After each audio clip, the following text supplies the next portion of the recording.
नमस्कार विद्यार्थी आणि पालक मित्रांनो, मी किशोर कारसेकर. स्टुडंट्स हेल्पलाईन सेंटर मध्ये आपलं सर्वांचं स्वागत आहे. तर सगळे विद्यार्थी पाहत आहेत कॅप राऊंड 2 केव्हा येणार. तर सर्वांना सांगेल, जसा आपला फर्स्ट राऊंडचा रिझल्ट आला होता नियर बाय 8 PM च्या नंतर, याच पद्धतीने आपला राऊंड 2 चा सुद्धा रिझल्ट यानंतर 8च्या नंतर येणार आहे. पण आता रिझल्ट तर येणार आहे, मग रिझल्ट नंतर पुढील प्रवेश प्रक्रिया कशा पद्धतीने असणार आहे याबद्दल आपण या व्हिडिओमध्ये माहिती घेणार आहोत. पाहिलं असता जोही कॅप राऊंड 2 आहे, हा कॅप राऊंड 2 पाहण्यासाठी विद्यार्थी आणि पालकांना ऑलरेडी जी आपण फर्स्ट राऊंडला स्टेप फॉलो केली होती, अशाच पद्धतीने आपला ऍप्लिकेशन नंबर आणि डेट ऑफ बर्थ टाकायचा आणि आपली स्वतःची लिस्ट या ठिकाणी मिळून जाईल. बऱ्याच वेळेस विद्यार्थी इन्स्टिट्यूट वाईज आपली लिस्ट सर्च करत होते, अशी चूक करायची नाहीये. थोडा वेळ लागेल, पण आपल्याला ऍप्लिकेशन नंबर आणि डेट ऑफ बर्थ टाकून या ठिकाणी आपली अलॉटमेंट लिस्ट या ठिकाणी चेक करायची आहे. मेन आहे राऊंड 2 जो आहे, या राऊंड 2 मध्ये एकंदरीत जसं आपला फर्स्ट राऊंडला फर्स्ट ऑप्शन आपल्याला कंपल्सरी होता, त्याच पद्धतीने ज्यावेळेस आपण राऊंड 2 जॉईन करतो, तर राऊंड 2 मध्ये आपल्याला पहिले 3 ऑप्शन या ठिकाणी कंपल्सरी आहेत, जे आपण ऍप्लिकेशन फॉर्म म्हणजे ऑप्शन फॉर्म फिल केला होता. ऑप्शन फॉर्मची प्रिंट जरी पाहिले, तर पहिल्या 3 कॉलेजचे नेम आपल्याला आपल्या प्रिंट वरती शो होत आहेत. यासाठी आपल्याला जर या ठिकाणी पहिले 3 ऑप्शन नेहमी आपण बेटरच भरतो. बरेच विद्यार्थी येतात की त्यांच्या काही अशा ठिकाणी चुका होतात, पण जे आपल्याकडे विद्यार्थी ऑलमोस्ट सगळे ऑटोनॉमस आणि सीयूपी व्हिजिट असेच आपल्याला ऑप्शन्स दिसून येतील. ठीक आहे. नेक्स्ट आहे आपलं की या राऊंड 1 मध्ये सीट मिळाली असल्यास पुढील प्रोसेस कशी असणार आहे त्याबद्दल आपण माहिती घेणार आहे.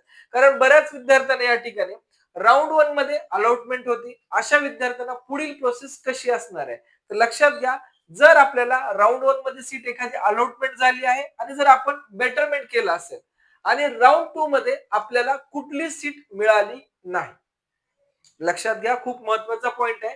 राऊंड मध्ये आपल्याला एखादी सीट मिळाली आणि आपण या राऊंड 2 साठी बेटरमेंट केलंय, पण सध्या जो काही आपल्या अलॉटमेंट येणार आहे, या ठिकाणी आपल्या अलॉटमेंट स्टेटस मध्ये नॉट अलॉटेड असं मेन्शन असेल, तर आपली जेही राऊंड 1 ची सीट आहे, हे राऊंड 1 ची सीट आपली ऍज इट इज आपली सेव्ह राहणार आहे, किंवा आपल्याला राऊंड 1 च्या सीट वरती अजूनही आपल्याला ऍडमिशन घेता येणार आहे. इन केस आपल्या नॉट अलॉटेड सीट आहे, एखाद्या विद्यार्थ्यांना याच ठिकाणी आता पहिल्या राऊंडला जे काही अलॉटमेंट झाले तिथे जाऊन ऍडमिशन घ्यायचं असेल, तर तो विद्यार्थी या ठिकाणी जाऊन ऍडमिशन घेऊ शकतो. इन केस राऊंड 1 ला एखादी सीट अलॉटमेंट आहे, राऊंड 2 ला सुद्धा या ठिकाणी सीट अलॉटमेंट झाली, तर अशा विद्यार्थ्याला जर आपल्याला समाधानी असाल मिळालेल्या कॉलेजमध्ये मला काही अडचण नाहीये, मी जाऊन ऍडमिशन घेऊ शकतो, तर या ठिकाणी विद्यार्थी फ्रीज ऑप्शन करू शकतो. इन केस एखाद्या विद्यार्थ्याला वाटलं मला जे की सेकंड राऊंडला कॉलेज मिळाले त्यात मी समाधानी नाही, किंवा त्या ब्रांच मध्ये समाधान नाही, मला अजून पुढे जायचं आहे, तर असा विद्यार्थी आपला बेटरमेंट ऑप्शन जो आहे तो पुन्हा एकदा लक्षात घ्या, बेटरमेंट ऑप्शन हा पुन्हा एकदा आपल्याला सिलेक्ट करावा लागेल आणि पुढील प्रोसेस मध्ये या ठिकाणी जावं लागणार आहे. ठीक आहे. तर यामध्ये जेही विद्यार्थी लक्षात घ्या, जेही विद्यार्थी ऑटो फ्रीज होतील, म्हणजे पहिल्या 3 मध्येच नंबर लागेल अशा विद्यार्थ्यांना, आणि जे विद्यार्थी सेल्फ फ्रीज करतील, दोन टाइप्स आहेत. ऑटो फ्रीज पहिले 3 ऑप्शन, पण एखाद्या विद्यार्थ्याला 50 नंबरची ऑप्शन लागली पण त्याला वाटत आहे मला फ्रीज करावं, त्याला आपण म्हणू शकतो सेल्फ फ्रीज.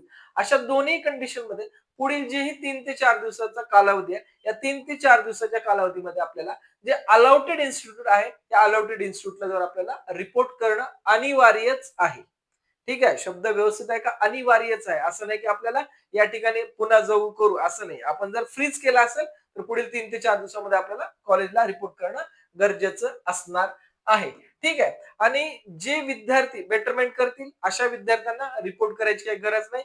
पुन्हा एकदा आपण या ठिकाणी पुढील प्रोसेससाठी पात्र राहणार आहे. नेक्स्ट आहे राऊंड 2 मध्ये सीट अलाउड झाली नसेल, तर पुढील मेन हा प्रश्न असा आहे की विद्यार्थ्यांना फर्स्ट राऊंडला अलॉटमेंट आहे, सेकंड राऊंडलाही अलॉटमेंट नाही झाली, तर अशा विद्यार्थ्यांना जो काही पुढील राऊंड आहे हा पुढील राऊंड या ठिकाणी जॉईन करायचा आहे, आणि पुढील राऊंड मध्ये या 2 राऊंडच्या कट ऑफचा अनालाइज करून पुढील राऊंड मध्ये थोडस आपल्याला ब्रांच कॉम्प्रोमाइज आणि कॉलेज कॉम्प्रोमाइज ऍज वेल एज सीट सुद्धा कॉम्प्रोमाइज करून पुढे चालणं आवश्यक राहणार आहे. तेव्हाच या ठिकाणी आपल्याला अलॉटमेंट होण्याचे चान्सेस राहतील.